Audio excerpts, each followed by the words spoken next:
Boys and girls, we have returned to League Unlock. Eric and Mark here with you guys. We have finally reached the top 5, the playoff squads, or playoff hopefuls at the very least, for the LCK preseason power rankings. And this listing is the main one, probably the only one, that was influenced by the Kespa Cup. Before this tournament started, don't think we would have had this squad this high, and we definitely would have had Sandbox, who was the team behind them, a little bit higher, but you can't put Sandbox ahead of Afreeca after what they did to them in the Kespa finals. Hey, you had a lot of questions heading into this Kespa Cup here, and you're hoping to get a couple of answers here, but knowing that, Kespa Cup isn't really the most serious tournament here to get things going at the beginning of the split, you were thinking, I can't really take too much here away from this tournament, but what you saw from the Afreeca Freaks, there is some real truth there to the power that you've seen from that roster and the players here. Winning the Kespa Cup, making it all the way, I feel pretty solid about slotting in the Afreeca Freaks here into the top 5. And on paper, you look at this roster and compare it to last year's, and it's somewhat comparable, really. Well, first of all, 3/5 of it are pretty much the same, with Jelly, Spirit, and/or Dread in the jungle, and Keen, of course, just Fly and Mystic coming in. Mystic, say, is an upgrade over Aiming, and Fly probably, or should have been, a downgrade from UCal, so it kind of evens out. And 5th, it's where they finished last year in summer, but I don't think anyone predicted them to run through the Kespa Cup like they did. Keen was an absolute animal, got MVP, deservedly so, and they're not favorites for the LCK Spring just because they won Kespa Cup, but because they did it in such dominant fashion, I think they deserve to be a little bit higher than we initially thought. Right, and there's absolutely some performances here from the Afreeca Freaks members that leaves you thinking about the possibilities here, about what they could be doing in the LCK regular season and how they might be dominating, how that form might continue on through here. Because some of the performances that you saw here specifically from members like Keen, and again, recently brought back here, Mystic here, returning to the LCK.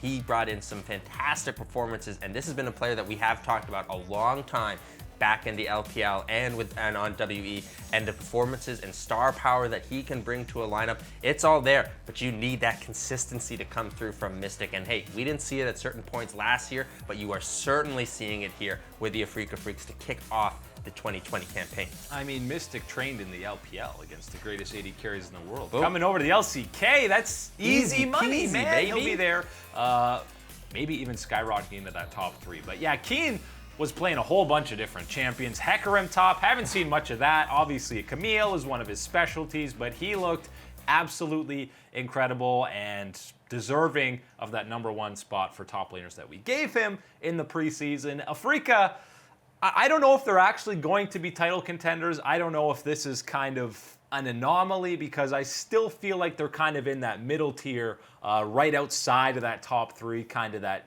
B or A tier of a team heading into the split. I still think that they are in that type of position, but you do have to look at the win here at the Kespa Cup. And yes, as much as we talked about, you really can't take too much away from it. You do have to look at this and look at these results here and say, you know what? This is a positive if you are the Afreeca Freaks. Obviously, winning and everything, yeah, thumbs up. Everyone gets that point.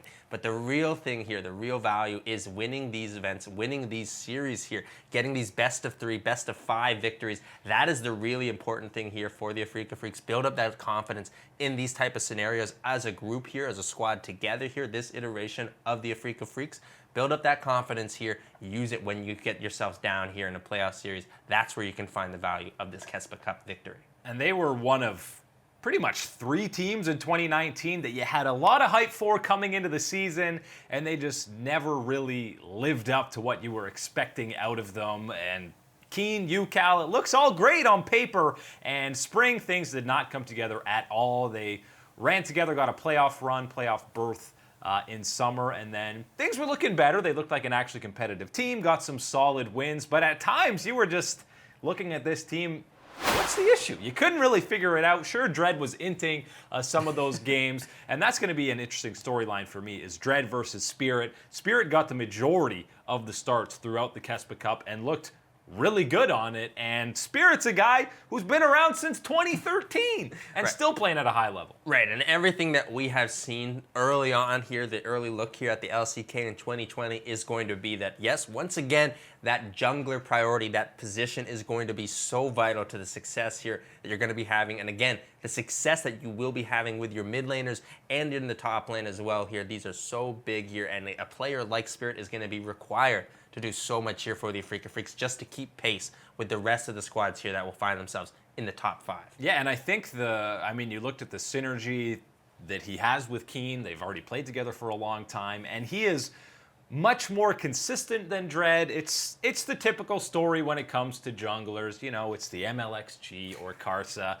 Dread could have a pop-off carry game, absolutely, but he could also be 0-3 before 10 minutes and just completely cost you the game. Spirit is never going to do that. Yeah, give me Spirit, please. No, thank you. I don't need anything else here. I don't need any of that inconsistency in my games. Give me the more reliable choice here, and that for the Afreeca Freaks is absolutely Spirit. And hey, you mentioned it, the performances that he was bringing, that chemistry with Keen that we've seen so far at the Kespa Cup, it's on point here and ready to go for the start of the season. And the other big question mark for them is going to be Fly in the mid lane. You remember when he first joined Gen G, he's replacing Crown, and he looked great. You had to permaban Zoe against him. He played a lot more supportive mid laner, sure, but that's going to fit perfectly on this roster when it's all about getting Keen ahead, camping the top lane, relying on Mystic in the late game. The supportive role that Fly should bring on this squad should be perfect. Right, as much as we talk about not being exactly hyped up by the addition of Fly, or maybe wanting something else here, you are exactly on the money talking about the champions that he will play. That give open me the champion Ornn mid. I don't know if we want anything, and nobody wants to see an Ornn. Come on, get that out of here. But when you are talking about Fly in the mid lane, bringing that champion pool, bringing that variety that he can play here for the Afreeca Freaks, that is going to be an absolute big value for them. The way that he will play, because hey, you're looking at that mid lane. I don't want to carry here if you're the Afreeca Freaks. That's not what you're looking for from there. You've got Keen, you got Mystic, who's absolutely going to want his resources and push that power there. You don't need it from the mid lane, and Fly feels like a good choice there. And Jelly and Ben, the two supports. Jelly obviously there from last year, got the majority of the starts on a Kespa Cup. Even though Ben and Mystic have spent a lot of time together on World Elite, Ben has definitely been on a downward trajectory as of late. Yeah, I still want to see more from the duo of Mystic and Jelly. Want to see more consistency coming through from the two of them, build up that repertoire of playing together here. That is what I want to see from the two of them, because still look like maybe a little bit off, not on the same page sometimes here. And I think the two of them, a lot of talent can be put in through the bottom side of the Afreeca Freaks. And for now, heading into spring, we got Afreeca number 5 as the first team in the playoffs for 2020 spring.